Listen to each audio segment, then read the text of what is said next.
저도 가가지고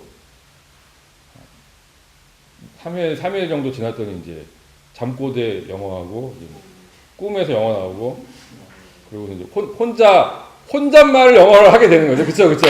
그래서 깜짝 놀랐어요. 깜짝 놀랐는데 뭐 회의하다 아무도 없고 혼잣말을 막 영어로 지 혼자 막 하고 있는 거예요. 이게 그런 일이 이제 아이들에게 일어나게 됩니다.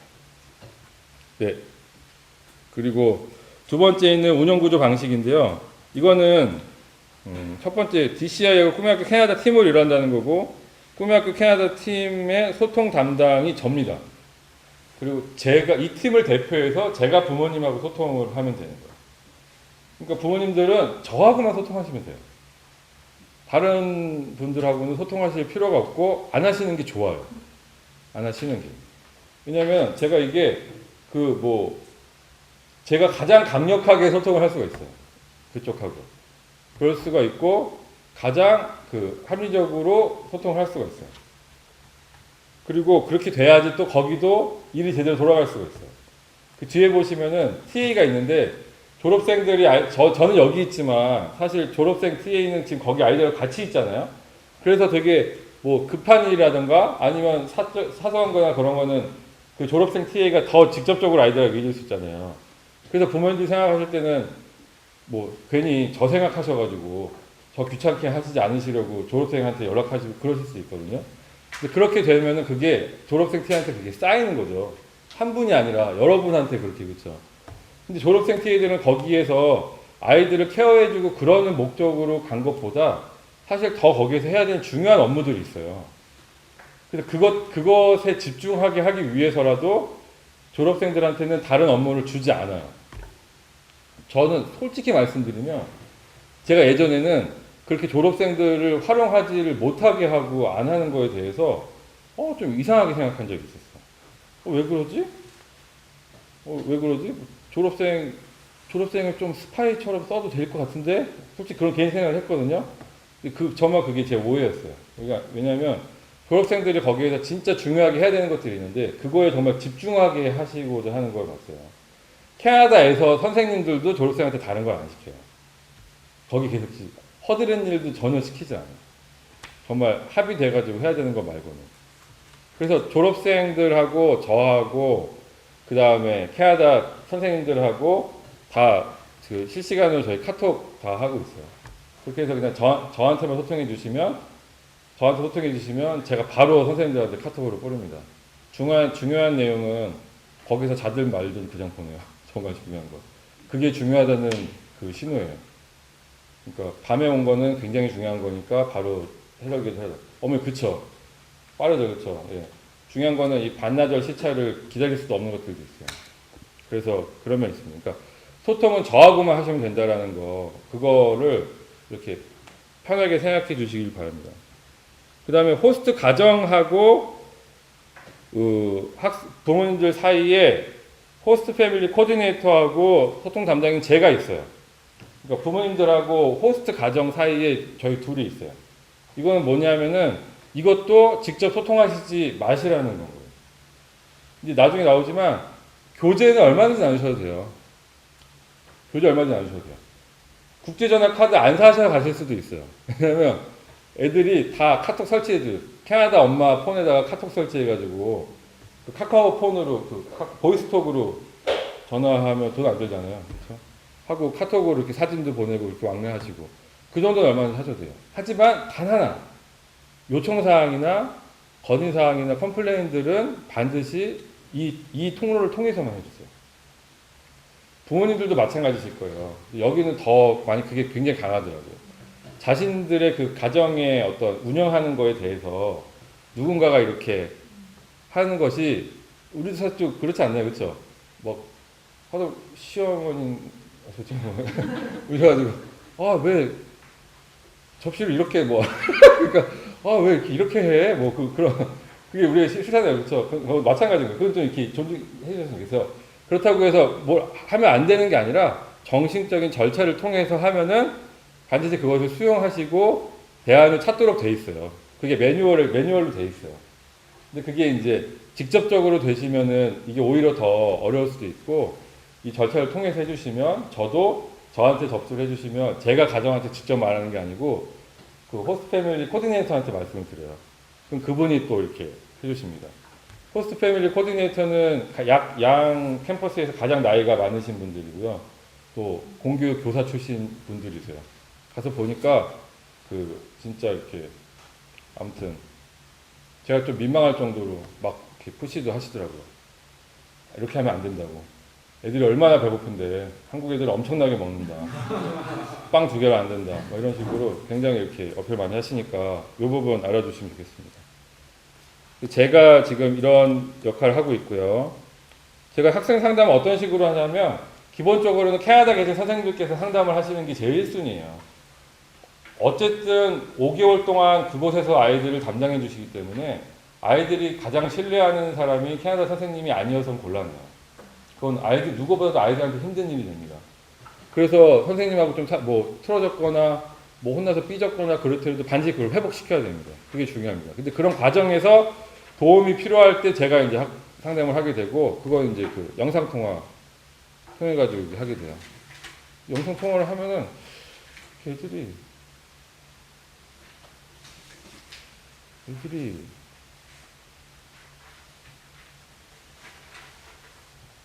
뭐라고 말씀드려야지? 애들이 평소에 만나서 할 때보다 더 이렇게 좀 격해지고 좀 이렇게 좀 진실해져요. 일단 딱 보면 이렇게 오랜만에 보니까 진짜 얼굴 보니까 그렇죠. 그런 면 있는 것 같아요. 그래서 이제 저는 이제 거기 선생님들 이렇게 도와서 또 이렇게 풀칠해드리는 상담 그렇게 말씀드려라. 그렇게 괜찮다. 그런 역할을 합니다. 그리고 다윈님 계신데요. 다윈님이 중등과정의 영어 수업들 다 같이 담당하시거든요. 그래서 영어 교육에 대해서 담당해 주고 계십니다. 그래서 웬만한 의사소통이나 그런 건 제가 직접 하지만 중요한 평가 자료라든가 거기서 오는 그런 레터즈 같은 부분들은 다윈님이 번역하셔서 전달해 주시고 이렇게 하세요. 그리고 사무엘님께서 재정 담당해 주시고 그리고 그 박소영 선생님이라고 거기 이제 그 뭐라 그러죠? 2세라 그러네. 이민 그 무슨 뭐라 그러죠? 무슨 2세, 3세 그렇게 하는 용어 있는데. 아무튼 그거예요. 그러니까 거기 부모님이 이민 가셔가지고 그래서 근데 한국말 할 줄 아셔가지고 그 저랑 가장 그 캐나다 대표에서 의사소통 많이 해주시는 분이세요. 그리고 코목스에서 아이들 매니저 해주는 일을 해주시고요. 셜 메이어즈 선생님은 세븐함에서 그 일을 해주시고 졸업생 TA들은 수학 코칭하고 통역하고 번역하는 일을 합니다. 그러니까 여기에서 하는 그 교육 중에서 크리스찬 에듀케이션이라는 과목이 있어요. 그러니까 기독교 세계관에 대한 그 우리 학교로 치면 성경 수업 같은 게 있어요. 근데 여기에서는 그 수업을 가장 중요한 수업으로 생각해요. 그래서 이 수업은 통역이랑 번역을 붙여요. 그러니까 얘는 영어 교육에서 예외예요. 이 수업은. 영어 교육을 생각한다면 이것도 원어로 해야 되겠지만 이거는 영어보다도 이 교육의 내용을 훨씬 중요하게 생각하기 때문에 번역하고 통역이 붙어서 하게 돼요. 그래서 TA들의 가장 중요한 업무 중에 하나는 이 수업을 번역하고 통역하는 일이에요. 그래서 이것에 방해되는 일은 아무것도 시키지 않는다라는 게 핵심인 거예요. 제가 하다못해 이어북 누가 살지 안 살지 좀 알아봐줘 라고 했다가 굉장히 정중한 이만큼의 그 메일을 받았어요. 이러면 곤란하다. 다 얘기해놓고 왜 이러냐. 그래가지고 미안하다. 알았다. 간단하게 생각했는데 미안하다. 이렇게 얘기를 했어요. 근데 그것도 그 일을 하면서 업무에 방해를 받아서 그렇게 말씀하시는 게 아니라 이게 한번 시작되면 계속 그렇게 될까봐 굉장히 그걸 조심하셔서 제가 좀 이렇게 거기서 직접 사과를 드렸어요. 솔직히 옛날에 이렇게 생각했다. 근데 지금 와서 보니까 그거 아니어가지고 죄송하다고 말씀드렸습니다. 그 다음에 거기에서 수학 코칭을 합니다. 수학 코칭을 해요. 그러니까 아이들이 여기서는 사실 여기서도 오히려 더 하고 싶은 부분인데 수학을 계속 강의식으로 하는 게 아니라 아이들이 자기 진도에 맞춰가지고 계속 자기 단계별로 이렇게 문제집을 풀면서 공부를 해야 돼요, 스스로.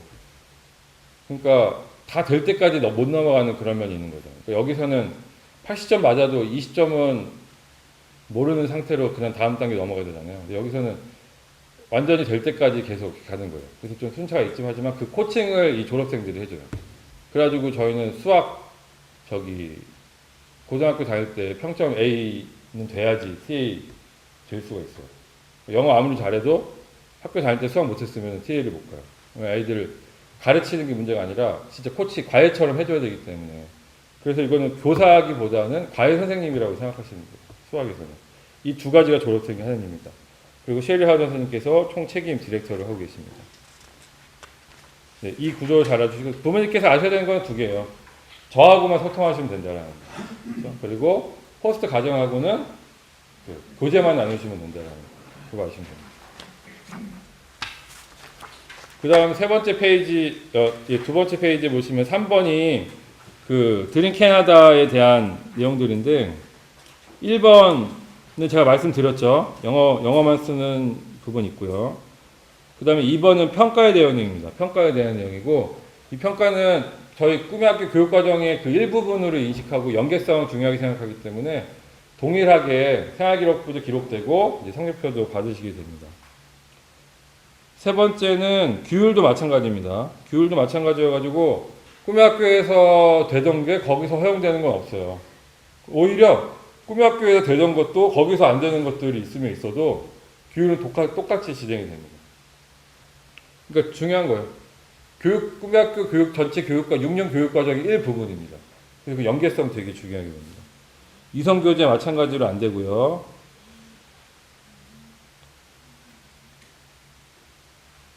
근데 애들 하기도 하겠죠. 어떻게 생각하세요? 어머니들. 어떨까요? 네? 이것도 할 것 같아요. 아, 참. 안 됩니다. 안 돼요. 근데 되게 적어요. 왜냐하면 중2 여자애들은 같은 당 남자애들을 남자로 안 봐요. 네. 오빠들. 거기서도 오빠들. 그리고, 맞습니다. 너무 잘생겼어요, 캐나다 애들이. 네. 그래서 애들이 걱정 안 해도 될 것 같습니다. 그래서 지금 생각해보니까 정말, 일단 사진도 보시면 걱정 안 해도 될 것 같아요. 그 다음에 5번. 이거 중요하겠죠, 그렇죠? 5번. 중요합니다. 학생이 연수 프로 기간 동안 지속적으로 불평하거나 불순종하고, 좋지 않은 영향도 주고, 그럴 때는 그거 계속 두고 보는 게 아니라 그동안에 계속 상담하고 징계도 가고 그렇게 돼요. 근데 그런 단계적인 그런 것들을 다 지나서도 도저히 이게 힘들다. 그렇게 될 때에는 이제 이런 절차까지 밟을 수가 있습니다. 이런 절차까지 밟을 수가 있어요. 그런 일이 여태까지 12년 있으면서 있었어요. 2번인가? 1번인가 있었던 걸로 알고 있습니다. 여태까지. 없을 거예요, 이제. 걱정하지 마시고. 없을 겁니다. 오기 전에 제가 갑니다. 네. 최후의 보루로 제가 갑니다. 오기 전에. 그래가지고 제가 데리고 사는 한이 있더라도 그런 일 없습니다.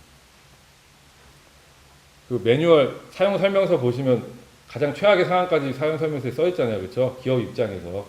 네, 그래서 써 있는 거라고는 생각하셔도 좋겠습니다. 네. 6번은 네. 이것도 시간 관리 때문에 과제가 많아요.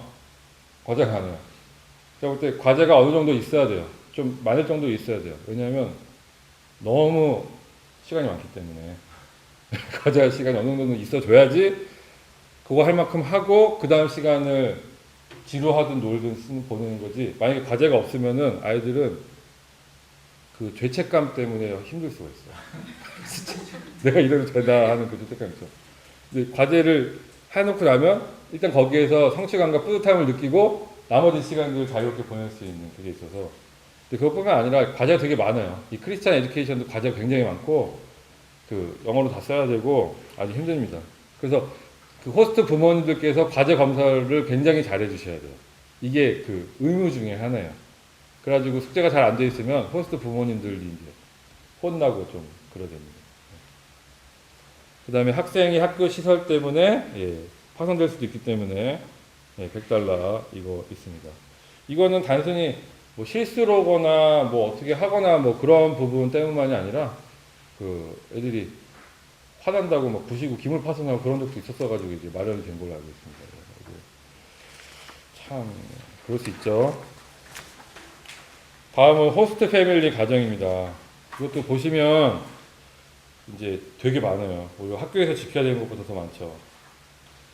역으로 아까 말씀드렸죠. 역으로 생각해 주시기 바랍니다. 부모님 가정에서 5달 동안 남의 집 애가 산다고 그럴 때 이제 어떤 걸 요구하고 싶으신지 그걸 한번 생각해 보셔도 될 것 같아요.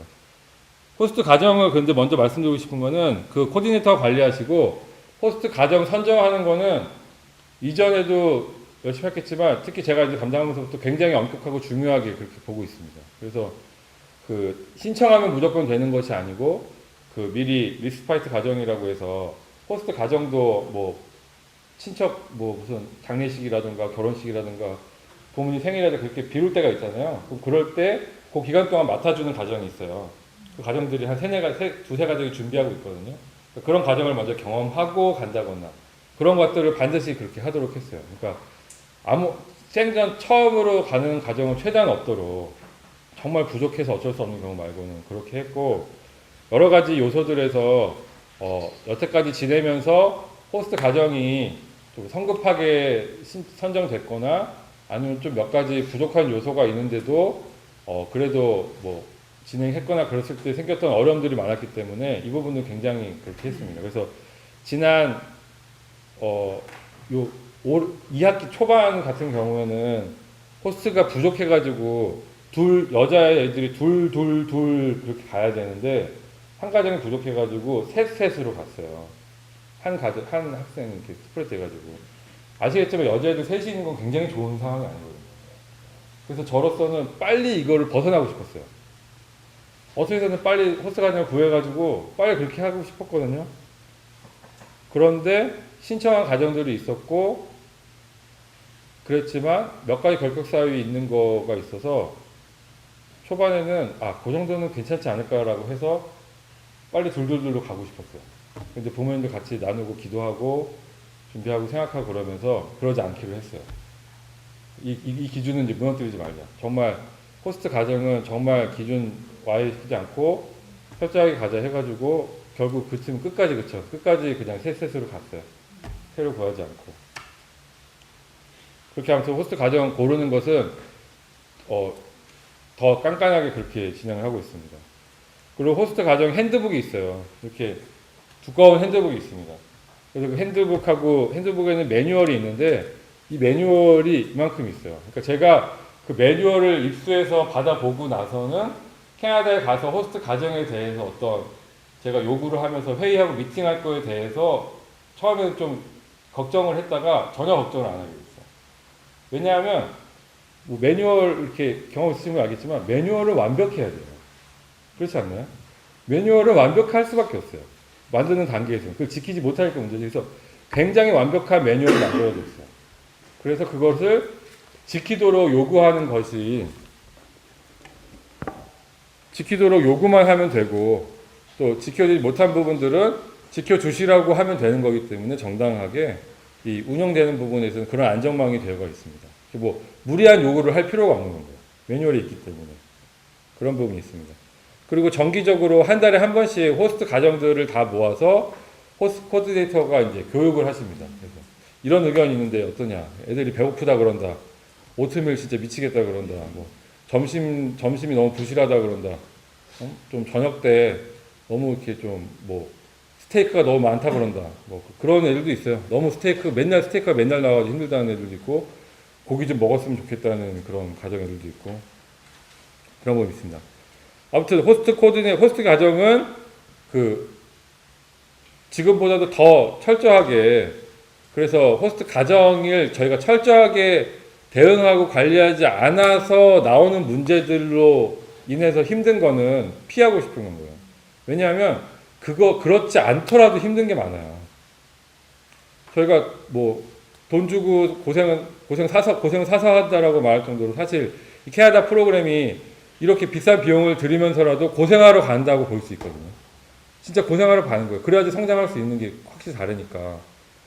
그런데 그 어떤 업무적인 부분이나 그런 부분에서 좀 잘 처리하지 못하고 잘 대응하지 못해서 생기는 어려움으로 인해서 고생하는 거는 피해야 된다라는 거죠. 그래서 열심히 일하고 있습니다, 정말. 그런데 그렇지 않더라도 정말 일은 잘 해놨더라도 잘 매뉴얼대로 해도 어려움들은 굉장히 많아요. 갈등도 많고 그런 부분으로 충분하다고 생각합니다. 호스트 가정 생활들 웬만한 부분들은 다 보시면 궁금하실 거고 이 안에서 이제 특별히 설명드려야 될 부분들만 몇 개만 말씀드릴게요. 9번에 보시면 인터넷은 철저하게 아예 쓰지를 않습니다. 철저하게. 호스트 부모님들이 불편하실 정도로 쓰지 않습니다. 이분들이 쓰실 때도 아이들 보지 않는 곳에서도 쓰시고 패스워드 걸어놓고 꼭 침실 방에다가만 컴퓨터 보관하시고 이런 식으로 하고 있어요. 그러니까 아이들한테는 아예 그냥 저희가 자릅니다. 그 다음에 11번 같은 거는 좀 이렇게 동의가 어떠실지 모르겠지만 이거는 이런 정책으로 하고 있습니다. 그러니까 학생이 원해서 어떤 특별한 활동을 할 때 있잖아요. 그럴 때는 학생이 비용을 좀 지불해야 되는 게 있어요. 자동차 가스비까지도 지불해야 될 필요가 있어요.